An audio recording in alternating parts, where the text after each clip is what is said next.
ఈరోజు ఒక చిన్న విషయాన్ని అయితే చదివిన అది చెప్తాను. అదేంటంటే ఆధ్యాత్మిక శాస్త్రం అని పత్రిజీ గారు చెప్పిన వాక్య అంటే ఏవైతే చెప్పిండో అతని యొక్క వాక్యాలు కావచ్చు ఏవైనా అయితే ఈరోజు నేను చదివిన తర్వాత చాలా అద్భుతంగా అనిపించింది.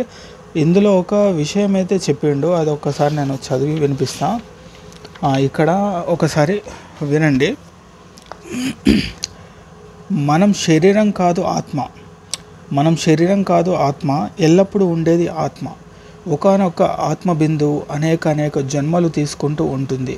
మానవ జన్మగా వచ్చి తరువాత సుమారు 350 నుండి 400 వరకు జన్మలు తీసుకుంటుంది. ప్రతి జన్మలో వివిధ రకాలైన కర్మలు చేస్తూ వాటికి తగ్గ ఫలితాలు పొందుతూ మళ్ళీ జన్మ పరంపరలో వస్తూ చివరికి ఆధ్యాత్మిక శాస్త్రాన్ని అధ్యయనం చేస్తూ తనను తాను తెలుసుకుంటుంది. యాక్చువల్గా ఏంటంటే చాలా అద్భుతంగా చెప్పడం జరిగింది. మన ఆత్మ అనేది పర్మనెంట్, మన శరీరం అనేది జస్ట్ టెంపరరీ. మనం ఎప్పుడైతే ఈ శరీరాన్ని మనం వదిలేసి వెళ్ళిపోతామో మన ఆత్మ అనేది వేరే శరీరంకి అట్లా 350 సంవత్సరాల నుంచి 400 సంవత్సరాల వరకు జన్మలు ఉంటుందన్నమాట. ఆ తర్వాత ఏమవుతుందంటే వివిధ రకాల కర్మలకు తగ్గ ఫలితాలు పొందుతూ ఉంటుంది. సో చివరికి ఆధ్యాత్మికమైన శాస్త్రాన్ని అధ్యయనం చేస్తూ తాను తెలుసుకుంటుంది. సో మనం ఎప్పుడైనా ఆలోచించాల్సిన విషయం ఏంటంటే, అందుకే ఇప్పుడు ఆధ్యాత్మికం అంటే చాలామంది ఏమనుకుంటారంటే అదేదో పెద్ద విద్య అనుకుంటారు, సపరేట్గా ఒక వేరే ఏదో కొత్త విషయం అనుకుంటారు. బట్ నా పాయింట్ ఆఫ్ వ్యూలో ఆధ్యాత్మికం అంటే మనం పొద్దున్నే లేస్తే పడుకునేంత వరకు మన యొక్క జీవితంలో మనం ఎలా మాట్లాడతాం, ఎదుటి వాళ్ళతో ఎలా మాట్లాడతాం, ఎవరైనా ఏదైనా ఒక విషయాన్ని చెప్తే మనం ఎలా వింటాం, మన నోటి నుంచి వచ్చే మాటల వెనకాల మన మైండ్లో వచ్చే ఏదైతే స్పీడ్ నెగిటివ్ అనేది మనం ఎలా కంట్రోల్ చేసుకుంటాం, మన జీవితంలో మనం తీసుకునే నిర్ణయాలు ఎలా ఉంటాయి, ఏది ఉందో అదే ఆధ్యాత్మికం. లేనిదేదో కాదు, లేనిది ఏదో కొత్త అనేది ఏం లేదు. ఆధ్యాత్మికం అంటే ఏంది?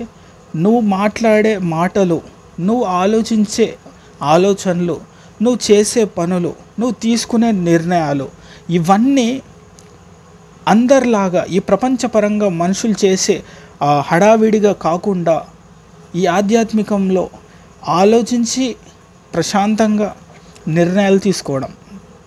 సో ఇది కొత్త విద్య ఏం కాదు, మన చుట్టే ఉంటున్న అద్భుతమైన ప్రపంచం. కానీ మనం అందులో దిగి మనం ఆలోచించట్లేం అంతే.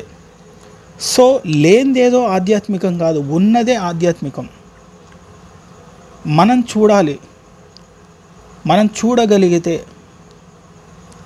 చాలా మటుకు ఉన్నది ఉన్నట్టుగానే జీవించడం ఆధ్యాత్మికం అంటే.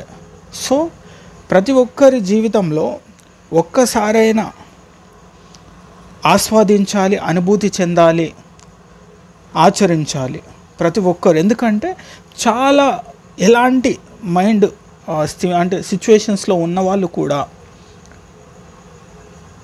మెంటల్ హెల్త్ని కోల్పోకుండా జాగ్రత్త పడవచ్చు. ఇంకా ఈ పత్రిజీ గారు ఇంకా కొన్ని విషయాలు చెప్పడం జరిగింది ఆధ్యాత్మికంలో.